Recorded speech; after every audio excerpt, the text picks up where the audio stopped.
এই প্রচন্ড গরমে যে কোনো পানীয়র সঙ্গে এই আটা 1 চামচ মিশিয়ে খেয়ে দেখুন, দেখবেন তরতর করে গরম সরে যাচ্ছে আর এর বেনিফিটের তো কোনো শেষই হবে না। এটা হচ্ছে গোঁদ কাতিরা বা কটা গাম।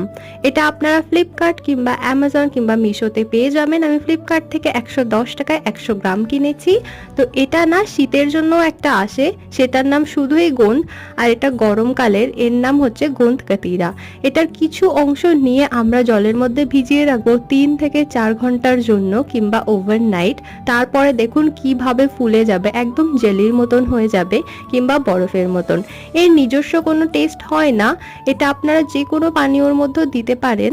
আমি এখানে আমপোড়া আমের শরবত বানিয়েছিলাম, তার মধ্যে 2 চামচ দিয়ে দিয়েছিলাম। খুবই সুস্বাদু লাগে ড্রিঙ্কগুলো খেতে। এটা একদম লাগছিল যে জেলি দিয়েছি আমি ভেতরে, মগু মগুর মতন টেস্ট আসছিল। এটা আপনারা নিশ্চয়ই ট্রাই করে দেখবেন।